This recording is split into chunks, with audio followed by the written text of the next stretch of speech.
அனைவருக்கும் வணக்கம். தமிழ்நாடு முன்னேற்ற கழகம் தலைவர் KRP ருத்ரன்.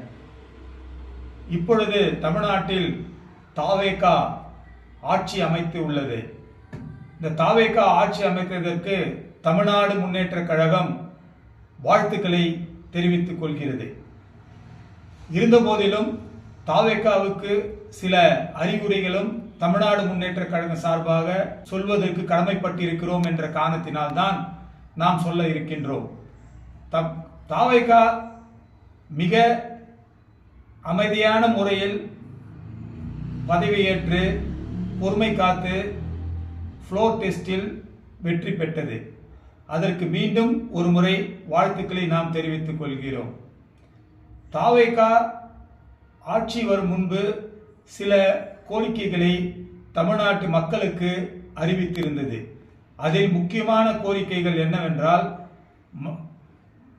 மகளிர் அனைவருக்கும் 2500 ரூபாய் மாதந்தோறும் கொடுக்கப்படும் என்று அறிவிக்கப்பட்டிருந்தது.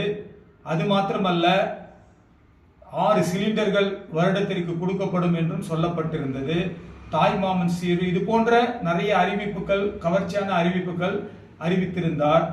ஆனால் அவர் பதவி ஏற்கும் பொழுது இப்பொழுதுள்ள சூழ்நிலை எப்படி என்று தெரியவில்லை.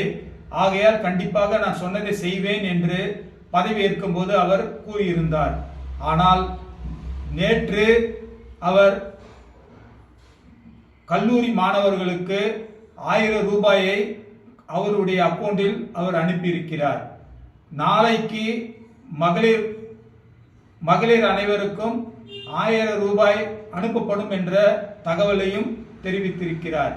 தமிழ்நாடு முன்னேற்ற கழகம் என்ன கேட்கிறது என்றால், நீங்கள் வாக்குறுதி கொடுக்கும் பொழுது 2500 ரூபாய் கொடுக்கிறேன் என்று கூறியிருந்தீர்கள். ஆனால் இப்பொழுது மொட்டையாக 1000 ரூபாய் கொடுக்கிறேன் என்று சொல்கிறீர்களே. இதனால் தமிழ்நாட்டு மக்கள் அனைவரும் மிக குழப்பத்திலும் வருத்தத்திலும் இருக்கிறார்கள். இதுதான் தொடருமா, இல்லை இந்த ஒரு மாதம் மாத்திரம் 1000 ரூபாய் கொடுத்துவிட்டு கணக்கு வழக்குகள் எல்லாம் சரி பார்த்துவிட்டு அடுத்த மாதத்திலிருந்து 2500 ரூபாய் கொடுக்கப்படுமா என்பதை தெளிவுபடுத்த வேண்டும் என்பதுதான் தமிழ்நாடு முன்னேற்ற கழகத்தினுடைய வேண்டுகோளாக திரு முதலமைச்சர் விஜய் அவர்களுக்கு நாம் கேட்டுக்கொள்கிறோம். தமிழ்நாட்டை நீங்கள் நல்லபடியாக ஆள வேண்டும் என்றால் பொறுமையாகவும் நீங்கள் இருந்து, நீங்கள் என்னென்ன காரியங்களை எல்லாம் இதெல்லாம் கூறினீர்களோ அதை